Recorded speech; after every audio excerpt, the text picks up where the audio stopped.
Selamat pagi, Jumat 11 Februari. Assalamualaikum warahmatullahi wabarakatuh. Para penonton dimanapun Anda berada.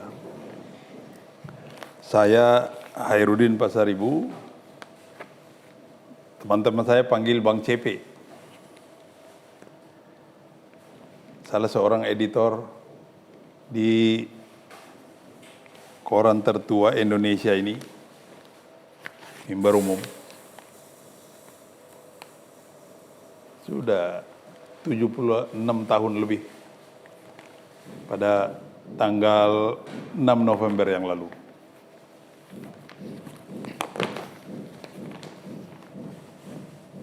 Saudara,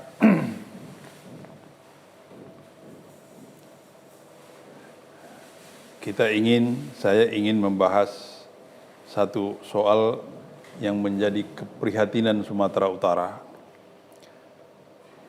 Sebenarnya juga menjadi keprihatinan Indonesia. Karena per Januari yang lalu, sudah 10 orang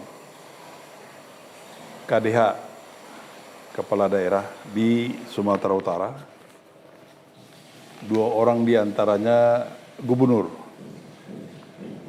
terjerat kasus korupsi yang kita sering kenal dengan OTT KPK, operasi tangkap tangan KPK. Dan yang ke-10 ini itu adalah Bupati Langkat.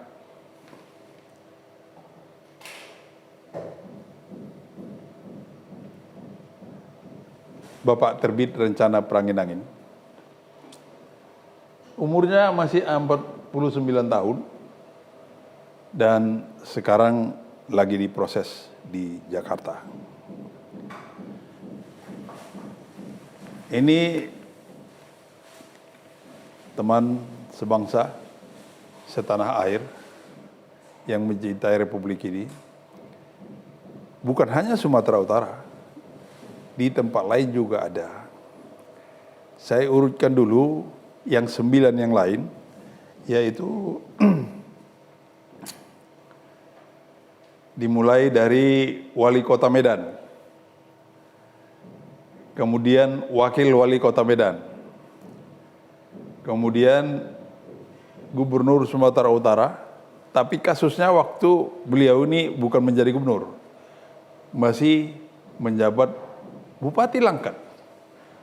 Jadi bupati yang terjerat sekarang tuh mengikuti jejak pendahulunya.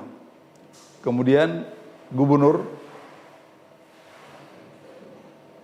yang masih lagi waktu itu menjabat gubernur, kemudian Bupati Batubara, terus Bupati Pakpak Barat, terus Wali Kota Medan, mengikuti jejak pendahulunya yang pertama tadi. Kemudian Wali Kota Tanjung Balai, dan yang terkini sebelum Langkat itu adalah Bupati Labuan Batu Utara.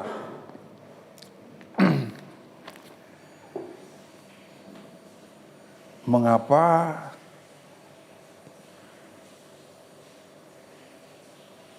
para pejabat ini tidak bercermin kepada kasus-kasus pendahulunya?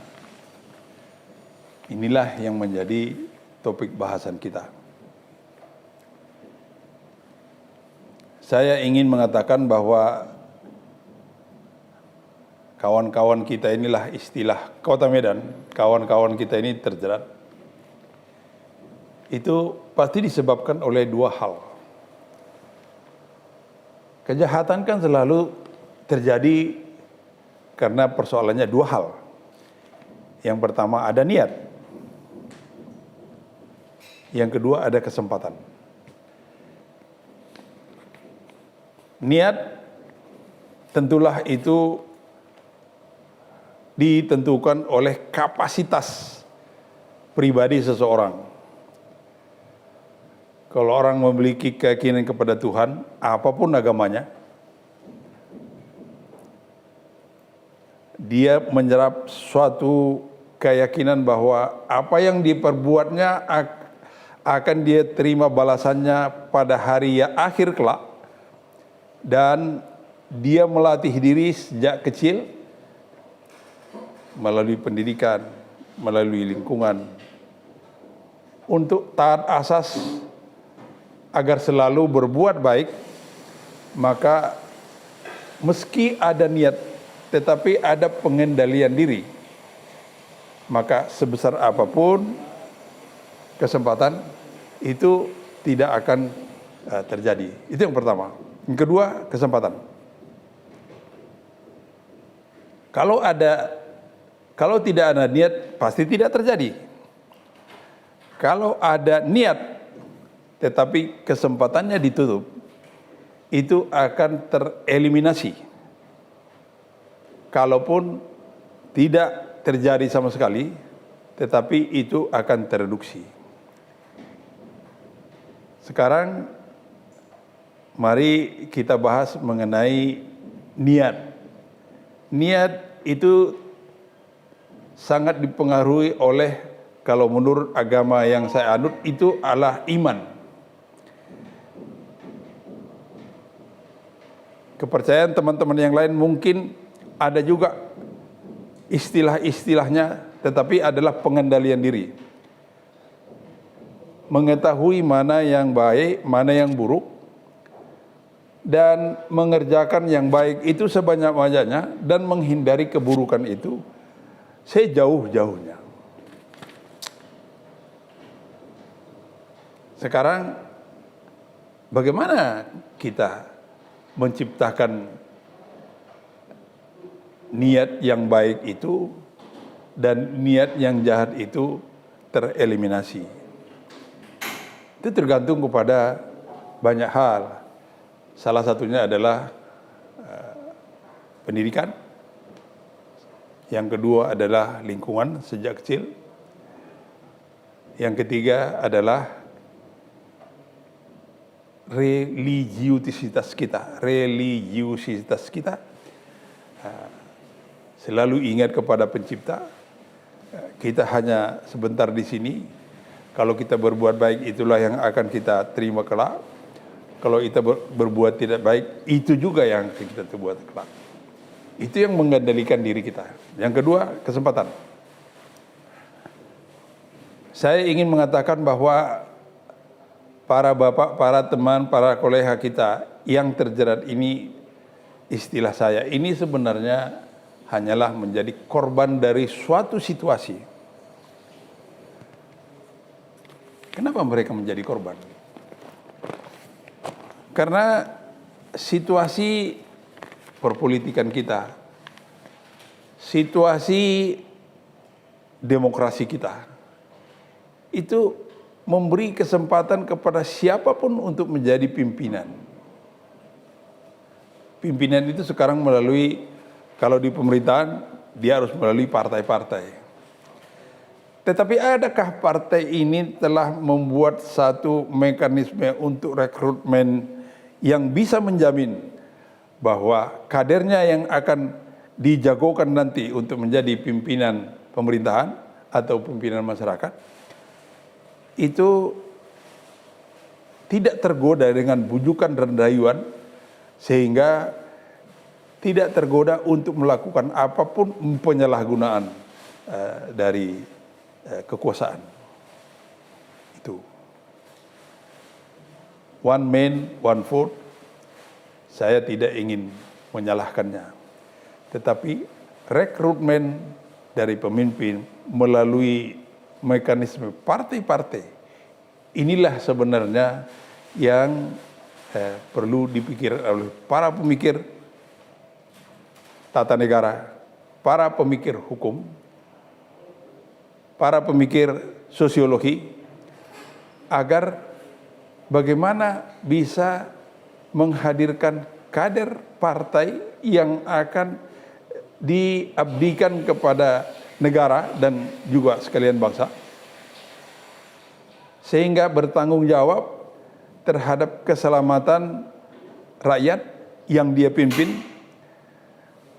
tidak menggerogoti kesempatan-kesempatan yang ada, tidak memakai kesempatan atau tidak menciptakan kesempatan yang ada untuk berbuat sesuatu yang merugikan rakyat, juga merugikan dirinya, juga merugikan bangsa ini sebenarnya. Kenapa? Karena Sumatera Utara sendiri secara nasional pernah dijuluki menjadi sumber atau gudangnya korupsi. Mengapa? Karena begitu banyak kepala daerah yang terjerat, mulai dari gubernur sampai kepada bupati wali kota. Ada wakil bupati satu. Jadi saudara, apapun yang akan kita lakukan nanti, mengadili dan seterusnya, memenjarakan dan seterusnya, mengembalikan hasil penjarahan ke negara dan seterusnya. Akan tetapi kalau regulasi atau kemauan politik dari para pemikir bangsa ini tidak menciptakan suatu undang-undang yang bisa membentengi, ini akan terus terjadi. Ini ada 10 sekarang. Tidak ada jaminan bahwa tidak akan terjadi angka ke-11. Tidak ada jaminan akan tidak terjadi angka ke-12.